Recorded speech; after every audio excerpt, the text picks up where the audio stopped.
দেশে ফিরলেই স্বৈরাচার শাসক শেখ হাসিনার ফাঁসির রায় কার্যকর করতে হবে বলে দাবি জানিয়েছেন জাতীয় নাগরিক পার্টির আহ্বায়ক নাহিদ ইসলাম। শেখ হাসিনা ডিসেম্বরে দেশে ফিরে আত্মসমর্পণ করবেন শুক্রবার রয়টার্সকে দেয়া এমন সাক্ষাৎকারের প্রতিক্রিয়ায় তিনি কথা বলেন। বিকেলে রাজধানীতে এসএমই অ্যাসোসিয়েশনের সেমিনারে এনসিপি নেতা বলেন, গণহত্যাকারীর বিচারের রায় নিশ্চিত না করলে কারোর জন্যই ভালো হবে না। প্রয়োজনে দেশের নতুন প্রজন্ম আবারও জুলাই আন্দোলনের মতো আরেকটি গণ অভ্যুত্থান নেতৃত্ব দেবে। ফ্যাসিস্ট সরকারের সমালোচনা করে নাহিদ ইসলাম বলেন, মুষ্টিমেয় কিছু ব্যক্তির কাছে দেশের অর্থনীতি কুক্ষিগত ছিল।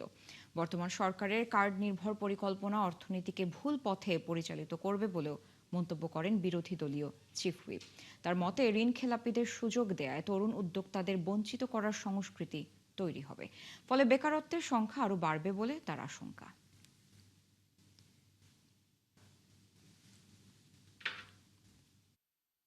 ডিসেম্বরে কেউ একজন দেশে ফিরে যাওয়ার পরিকল্পনা করছেন, তো আমাদের থাকবে যে দেশের অলরেডি 16 বছরের ধ্বংসযোগ্য হয়েছে।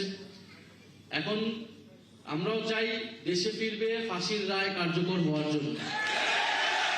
বাংলাদেশে রায় হয়ে গিয়েছে, এখন এই সরকারের